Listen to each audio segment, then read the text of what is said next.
ಎಲ್ಲರಿಗೂ ನಮಸ್ಕಾರ. ನಮ್ಮ ಯೂಟ್ಯೂಬ್ ಚಾನಲಿಗೆ ಸ್ವಾಗತ. ಇವತ್ತು ನಾವು ಪೋರ್ಕ್ ಪದಾರ್ಥ ಹೇಗೆ ಮಾಡೋದಂತ ನೋಡುವ. ಮೊದಲಿಗೆ 4-5 ಸ್ಪೂನಿನಷ್ಟು ಕೊತ್ತಂಬರಿಯನ್ನು ತಗೊಂಡಿದ್ದೇವೆ.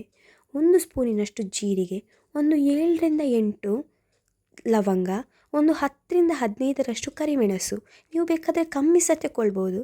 ನಮಗೆ ಖಾರ ಸ್ವಲ್ಪ ಇಷ್ಟ, ಹಾಗೆ ನಾವು 15 ಪೀಸ್ ಕರಿಮೆಣಸು ತಗೊಂಡಿದ್ದೇವೆ. ಮತ್ತು ಒಂದು ಸಣ್ಣ ಸಣ್ಣ 4 ಪೀಸ್ ಚಕ್ಕೆ, 1 ಸ್ಪೂನು ಅರಶಿನ ಹುಡಿ ಮತ್ತು ಸ್ವಲ್ಪ ಹುಣಸೆ ಹುಳಿ, ಒಂದು 10-15ರಷ್ಟು ಬೆಳ್ಳುಳ್ಳಿ, ಒಂದು 10-15ರಷ್ಟು ಮೆಣಸು ತಗೊಂಡಿದ್ದೇವೆ. ಇಲ್ಲಿ ನಾವು ಕುಮಟೆ ಮೆಣಸು ಬಳಸಿದ್ದೇವೆ, ನೀವು ಬೇಕಾದರೆ ಊರಿದ್ದು ಸಹ ಬಳಸ್ಬೋದು. ಮತ್ತು ಒಂದು ನೀರುಳ್ಳಿ.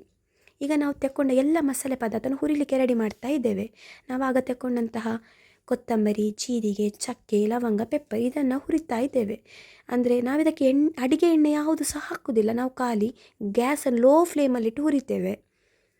ನೋಡಿ, ಇದನ್ನು ಚೆಂದ ಹುರಿಬೇಕು ನೀವು. ಆ ಕೊತ್ತಂಬರಿ ಚೆಂದ ಕಂದು ಬಣ್ಣಕ್ಕೆ ಬರುವಷ್ಟು ಹುರಿಬೇಕು. ಅದು ನಿಮಗೆ ನೋಡುವಾಗ ಗೊತ್ತಾಗ್ತದೆ ಹುರಿದಿದೆಯಾ ಇಲ್ವಾ ಅಂತೇಳಿ. ಈಗ ನಾವು ನೋಡಿ ಕಲರ್ ಚೇಂಜ್ ಆಗೋದು ಹೇಗೆ ಚೇಂಜ್ ಆಗ್ತಾ ಉಂಟು ಅಂತೇಳಿ.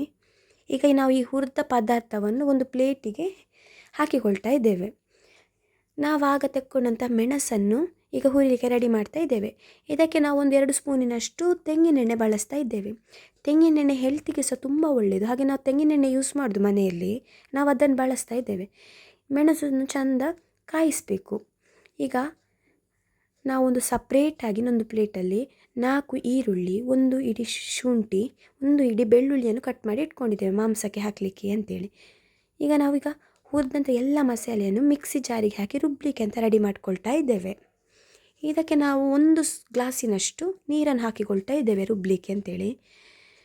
ಮಸಾಲೆ ಚೆಂದ ರುಬ್ಬಬೇಕು. ಇದು ತುಂಬ ತೆಳು ಸಹ ಆಗಬಾರ್ದು, ತುಂಬ ದಪ್ಪ ಸಹ ಇರಬಾರ್ದು, ಒಂದು ಹದದಲ್ಲಿ ಇರಬೇಕು. ಇಷ್ಟು ಹದದಲ್ಲಿ ಇರಬೇಕು ಮಸಾಲೆ. ನಾವೀಗ ಪೋರ್ಕ್ ಇದನ್ನು ನಾವು 2 kg ಅಷ್ಟು ತಗೊಂಡಿದ್ದೇವೆ. ಇದನ್ನು ನಾವು ಚೆಂದ ಸಣ್ಣ ಸಣ್ಣ ಪೀಸ್ ಮಾಡಿ ತೊಳೆದು ಬಾಣಲೆಗೆ ಹಾಕಿಕೊಳ್ತಾ ಇದ್ದೇವೆ.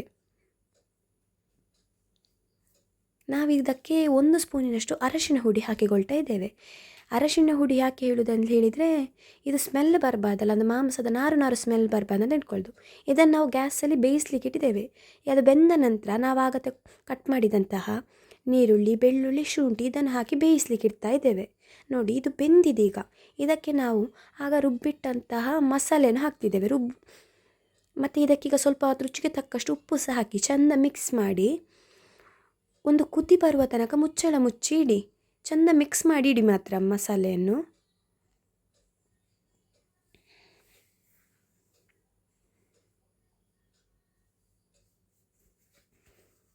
ನೋಡಿ, ಪದಾರ್ಥ ರೆಡಿ ಆಯಿತು. ನಾವು ಗ್ಯಾಸ್ ಬಂದ್ ಮಾಡಿದ್ದೇವೆ, ಪ್ಲೇಟಿಗೆ ಹಾಕಿಕೊಳ್ತಾ ಇದ್ದೇವೆ. ಎಲ್ಲರೂ ಊಟಕ್ಕೆ ಬನ್ನಿ ಆಯಿತಾ ಮನೆಗೆ. ಚೆಂದಾಗಿದೆ ಮಾತ್ರ ಪದಾರ್ಥ.